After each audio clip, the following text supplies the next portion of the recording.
জয়পুরহাটের পাঁচবিবি উপজেলার হাটখোলা সীমান্তে এক বৃদ্ধকে পুষিনের চেষ্টা ব্যর্থ করে দিয়েছে বিজিবি। পরে তাকে সীমান্তে শূন্যরেখায় অবস্থান করতে বাধ্য করে বিএসএফ। বিস্তারিত জানাতে যুক্ত হচ্ছেন আমাদের সহকর্মী মোয়াজ্জেম হোসেন।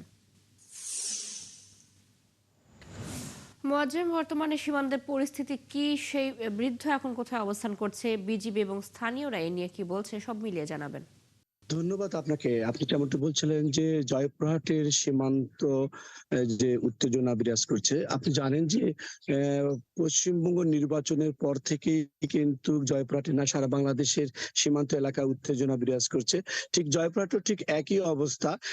পশ্চিমবঙ্গ নির্বাচনের পর থেকে তার কাটা এবং পুশিং এর বিষয়টি নিয়ে কিন্তু স্থানীয়দের মধ্যে উত্তেজনা দেখা দিয়েছে। বিশেষ করে এই যে ৭০ থেকে ৭৫ বছর বয়সে যে বৃদ্ধাকে যে ফুসিনের যে ঘটনা রয়েছে সেটি কিন্তু অত্যন্ত মানবিকভাবে আমরা একেবারে সরাসরি দেখেছি, যেটি এই ৭০ বছর বয়সে যে বৃদ্ধকে একেবারে ডোবা পানির মধ্যে সারাটা দিন তাকে মানে পানির মধ্যে রেখেছিল এবং সে পানি খেতে চেয়েছিল, আমরা দেখেছি, এবং স্থানীয়রা বলেছে তাকে পানি পর্যন্ত দেওয়া হচ্ছে না, এমনটি বলছিলেন এখানকার স্থানীয়রা।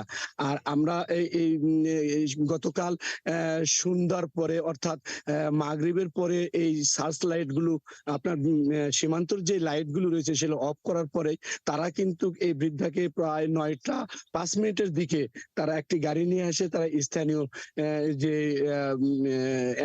সীমান্তর যে ওপারে যে ভারতীয় যে ক্যাম্পগুলো রয়েছে সেখানে তাকে নিয়ে যাওয়া হয়েছে।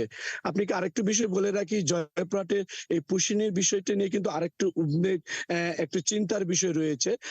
এখানে বিজিবিরা সাধারণ মানুষ, ইউপি চেয়ারম্যান, মেম্বার সকলকে নিয়েই যদিও সীমান্তগুলো সতর্ক রয়েছে, এরপরেও আমাদের কাছে কিছু তথ্য রয়েছে যে রাতের অন্ধকারে সাধারণ মানুষ যেখানে থাকতেছে না সেখানে কিন্তু আমাদের কাছে কিছু ছোটখাটো দুই একটা তথ্য রয়েছে, তারা কিন্তু পুশিং করার চেষ্টা করেছে এবং তারা অনেকটা নির্দ্বিধাতে কিন্তু তারা কিন্তু বাংলাদেশে প্রবেশ করতে পারতেছে।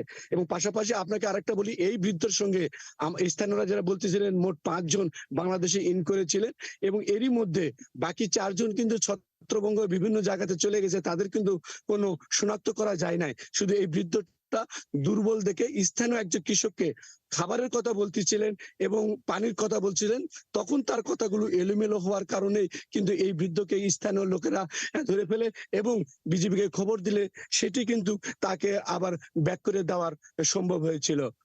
চৌধুরী, এই ছিল জয়পুরহাট পাঁচবিবি সীমান্তর খবর। মোয়াজ্জেম, ধন্যবাদ আপনাকে।